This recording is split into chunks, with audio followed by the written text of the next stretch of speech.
संतान के रूप में कौन आता है? पूर्व जन्म के कर्मों से ही हमें इस जन्म में माता पिता, भाई बहन, पति पत्नी, प्रेमिका, मित्र शत्रु, सगे संबंधी इत्यादि संसार के जितने भी रिश्ते नाते हैं सब मिलते हैं, क्योंकि इन सबको हमें या तो कुछ देना होता है या इनसे कुछ लेना होता है।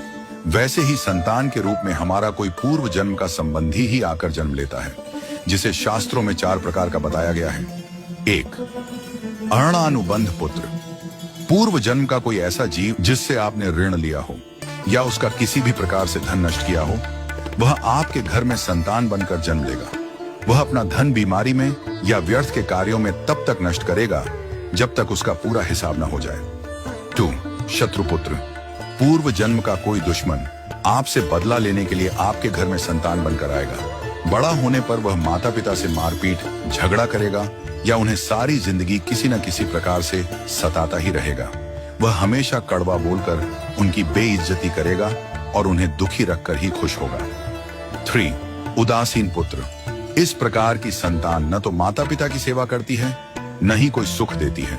वह उन्हें उनके हाल पर मरने के लिए छोड़ देती है।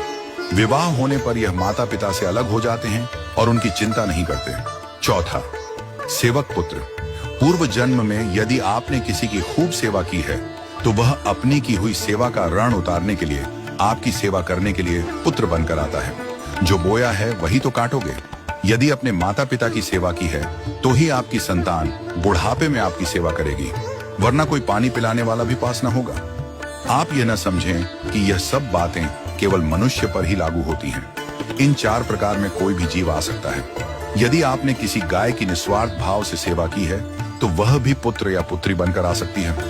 यदि आपने गाय को स्वार्थवश पालकर उसके दूध देना बंद करने के पश्चात उसे घर से निकाल दिया हो तो वह ऋणानुबंध पुत्र या पुत्री बनकर जन्म लेगी। यदि आपने किसी निर्दोष जीव को सताया है तो वह आपके जीवन में शत्रु बनकर आएगा।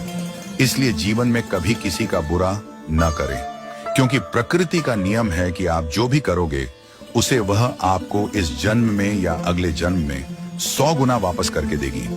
यदि आपने किसी को 1 रुपया दिया है तो समझो आपके खाते में 100 रुपया जमा हो गए हैं। यदि आपने किसी का 1 रुपया छीना है तो समझो आपकी जमा राशि से 100 रुपये निकल गए।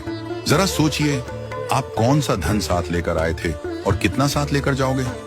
जो चले गए वे कितना सोना चांदी साथ ले गए। मरने पर जो सोना चांदी धन दौलत बैंक में पड़ा रह गया, समझो वह व्यर्थ ही कमाया।